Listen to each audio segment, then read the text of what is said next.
Hello there, welcome to African Perspective. I'm Tsepiso Magweta. Thank you so much for joining us. Now, tonight we'll be focusing on governance on the continent. But first, let's take a look at some of the stories making headlines.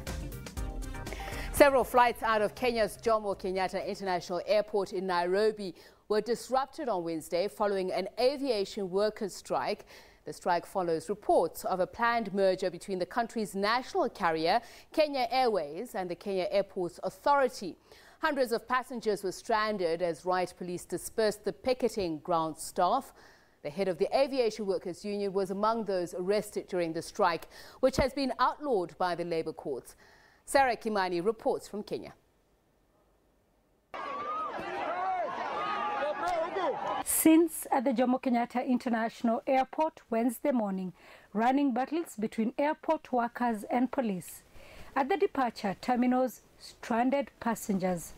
I came here around 7 a.m. I'm scheduled for a flight to London, which was scheduled to depart here from 9:30. So, and then we met a strike. Nobody is accessing anything. So we've just been stranded in the hot sun. We're heading to Ethiopia, so I'm trying to get on a flight, but I see everything's closed.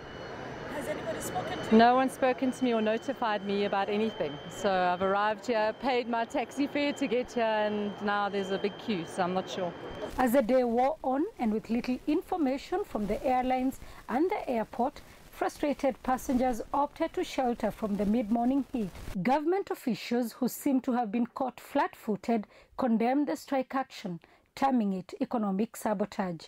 What is your call to the workers who are on strike? They are on illegal strike. They are committing criminal activity, and that's why they're being dealt with as such. The Aviation Workers Union say they call the strike because there is a proposal by the Kenyan government that the loss-making national carrier Kenya Airways manages the Jomo Kenyatta International Airport. There are some private individuals in government who want to take over this airport, and we are saying no, no. As Kenyans, we are saying no. The Kenyan government, however, says the planned merger is meant to rescue the national carrier. It is, but you see, the rationale is for you to have an effective aviation sector, you need to consolidate aviation. And to consolidate aviation means you get the airline and the airport together. If you go to Ethiopia, that's what they are doing. That's why Ethiopia is ahead of us in terms of aviation sector. If you go to Dubai, the same thing, Emirates. And so if we don't do this, we shall be left behind. We shall be taken over by other international airlines, which we don't want. Those opposed to the merger, however, say KQ is not 100% owned by the Kenyan government, and there is likely to be a conflict of interest if it takes up the management of the airport.